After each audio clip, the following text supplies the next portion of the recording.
Eco friendly life हे सर्वांगीण विकासासाठी काम करत आहे। स्वास्थ्य, संपत्ती आणि समाधान या सर्वांवरती प्रत्यक्ष कृतीद्वारे काम करत असताना सध्या भारतामध्ये जो सामाजिक राजकीय पातळीवरती गोंधळ आहे त्यासाठी आपण एक विचार त्या ठिकाणी तयार केला आहे प्रत्यक्ष कृतीतून की 140 कोटी भारतीयांमध्ये आपण जर विचार केला तर 1 कोटी सध्या शासन आणि प्रशासनामध्ये असणारे आमदार, खासदार, IAS, IPS हे 1 कोटीच्या आतमध्ये आहे आणि जे ह्या सगळ्या याच्यात नाही ते 139 कोटी आहे आणि 139 कोटीमधल्या तरुणांना आपण जर प्रत्यक्ष समाजकारण आणि राजकारणामध्ये आणलं, प्रत्यक्ष त्यांना चांगला विचार जर दिला तर एखाद्या फळाच्या झाडासारखं ते चांगल्या प्रकारे आपल्या पायावर उभे राहू शकतात आणि हा संपूर्ण भारत 139 कोटी हा चांगल्या प्रकारे भरभराट त्याची होऊ शकते।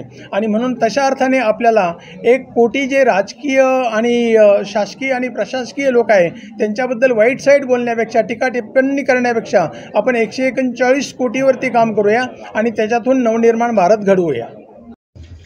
आपण प्लास्टिकची निर्मिती केली, इतर वेगवेगळ्या धातूंच्या वस्तूंची निर्मिती केली, तर त्या संदर्भात हे जी निर्माण केलेल्या वेगवेगळ्या वस्तू आहे त्या आपण आहे तशाच्या तशा वापर केल्यानंतर आपल्या घरामध्ये इव्हन त्यासाठी डस्टबिनची पण गरज नाही, कुठल्याही एका बॅगेमध्ये आपण त्या भरल्या आणि बॅग भरल्यानंतर आपल्या दरवाजासमोर आणून ठेवली किंवा आपल्या त्या इंडस्ट्रीलाच विकतात, त्यांना 80 रुपये किलोचा भाव मिळतो। म्हणजे एक जी वस्तू झाली जी नॉन डिग्रेडेबल आहे ती प्लास्टिक किंवा इतर वस्तू 80 रुपये किलो भावाचा तो प्रॉडक्ट झाला। ज्याचं खत होतं सेंद्रिय खत, तो सेंद्रिय खत प्रॉडक्ट झाला। म्हणजे सेंद्रिय खत आणि प्लास्टिकच्या वस्तू निवडणुकाही लढवायच्या आहेत। इको फ्रेंडली लाईफला निवडणुका लढवायच्या आहे का नाही लढवायच्या हे तुम्हाला सांगतो।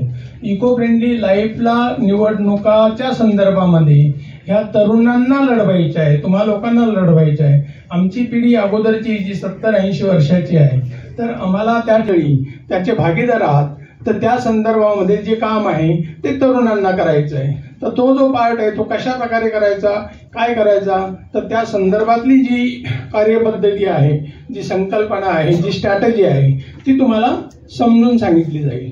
आता फक्त या संदर्भामध्ये अजून कचऱ्याचं जसं तुम्हाला सांगितलं एक उदाहरण, ॲज इट इज जिथे आहे तिथे दॅट सोर्स गरजच नाही, कारण घरात कचराच नाही।